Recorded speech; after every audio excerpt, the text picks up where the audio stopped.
Hello, c'est HR, votre chroniqueur. Alors vous avez vu, j'ai mis la casquette, forcément nous allons voyager dans le temps.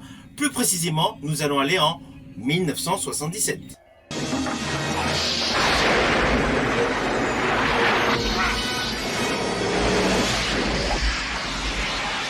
Qui dit casquette rouge, film d'horreur, je vais vous parler d'un film diabolique. Ce film n'est autre que Enfer Mécanique.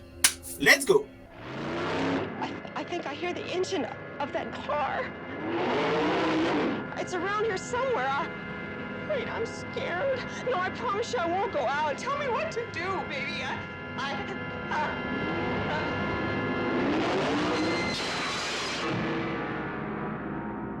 What evil force drives the car? Alors le premier rôle de ce film n'est autre qu'une voiture. Plus précisément, c'est une berline, une Lincoln. D'ailleurs, le titre original de ce film se nomme The Car.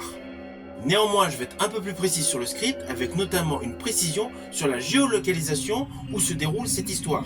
Cette histoire se déroule dans l'Utah, plus précisément à Glen Canyon, ainsi qu'au parc national de Zion. Alors concernant l'histoire, elle est la suivante. L'action se situant donc dans les montagnes de l'État de l'Utah, on découvre une communauté américaine paisible. Lorsque tout à coup, une énorme berline noire qui roule à tombeau ouvert, donc sur les routes du désert, percute deux cyclistes dans les montagnes, puis un autostoppeur aux abords de la ville, ainsi de suite. De ce fait, les policiers du comté donc enquêtent sur ces crimes. Ainsi, l'enquête va tout de suite conduire les officiers de police vers cette mystérieuse berline, avec notamment une grande question, qui conduit cette mystérieuse berline? Alors ne vous inquiétez pas, vous me connaissez, vous avez l'habitude, je ne vais pas aller plus loin sur les lignes scénaristiques, surtout si vous ne connaissez pas ce film. Et ce film vaut le détour.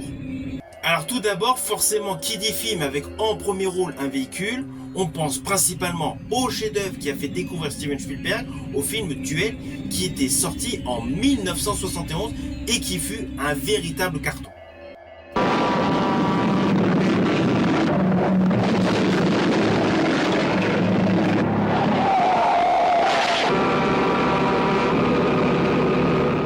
Néanmoins, ce film Enfer Mécanique, contrairement à ce que beaucoup d'entre vous pourront penser, est sorti bien avant Christine de John Carpenter, adapté d'un roman de Stephen King, film qui est sorti en 1983. Vous avez vu, Enfer Mécanique est sorti en 1977, Christine est sorti en 1983. Forcément, Enfer Mécanique n'a pas du tout été inspiré par le film Christine. Possibly be alive.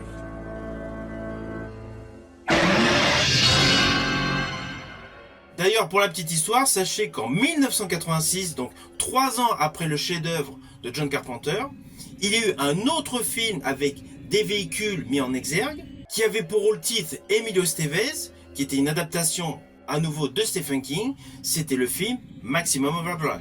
We already in trouble. Maximum terror. Jesus coming and he is. Maximum King. Maybe tomorrow will be our world again. Dino De Laurentiis presents Stephen King's Maximum Overdrive. Et plus récemment, si vous avez aimé ce genre de film, sachez qu'en 2010, un très bon film dans la même lignée produit par les Américains et les Allemands, ce film n'est autre que Hybride. How many are there? Where the hell did it come from?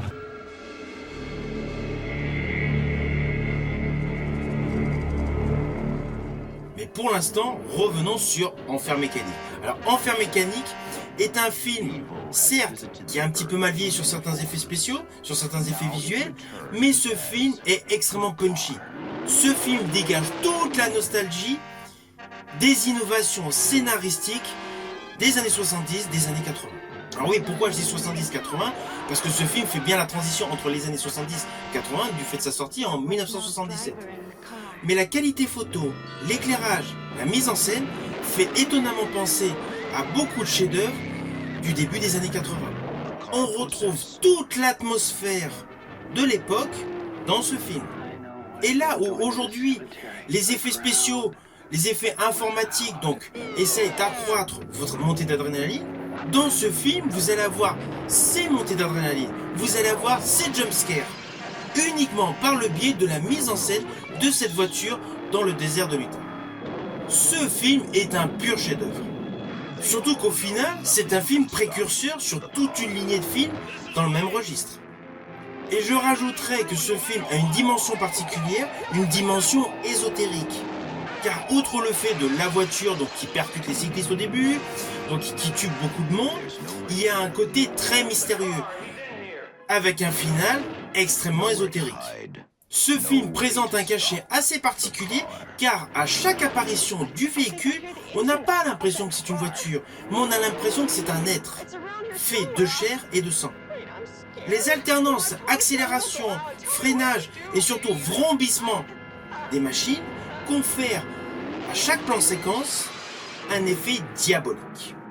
Alors pour la petite histoire, sachez que le modèle qui a servi à concevoir cette voiture donc en fer mécanique est une Lincoln de 1971. Elle a été transformée par George Barris. Alors son nom vous dit peut-être rien, mais sachez que jadis c'est lui qui avait conçu la Batmobile pour la série de 1960. D'ailleurs, si vous regardez un peu plus attentivement le modèle de la voiture donc en fer mécanique, vous verrez qu'il y a un côté qui fait largement penser à la Batmobile. C'était pour la petite histoire. Alors le réalisateur Elliot Silverstein a une belle carrière mais à la télé. Il a débuté en 1961. Et honnêtement, ce film en fer mécanique est selon moi le point culminant de sa carrière cinématographique. Même si en 1994, il a réalisé un dernier film, Flashfire.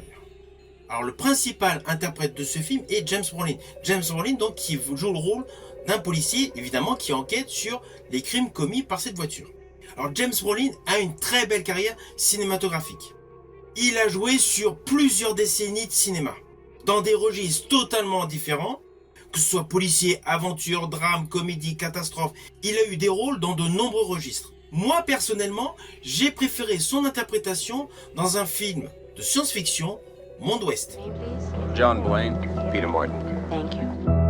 Was she, probably. Supposedly you really can't tell, except by looking at the hand. There's no way to get hurt here. D'ailleurs, prochainement, je ferai une vidéo concernant ce film Monde Ouest et tout ce qu'il y a eu comme dérivé autour de ce film. Par ailleurs, sachez que James Brolin n'est autre que le père de Josh Brolin, que vous avez pu voir récemment dans de nombreux rôles comme Avengers. À cela s'ajoute pour la conception de ce film, tout autour de ce film, donc une très belle BO réalisée par Leonard Rosenman. Dans ce film, sa composition musicale alterne donc énormément de côtés très stridents pour accroître l'effet screamer, ainsi que partiellement des moments laconiques. Alors au cinéma, il s'est illustré pour beaucoup de BO de films, notamment pour Star Trek 4, Retour sur Terre, ainsi que pour Robocop 2. Sa BO rajoute un attrait supplémentaire angoissant au film d'Elliot Silverstein. It's around here somewhere. Wait, I'm scared. No, I promise you I won't go out. Tell me what to do, baby.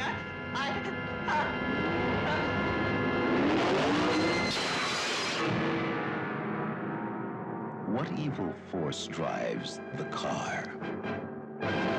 Alors au final, naturellement, c'est un film que je vous invite à découvrir.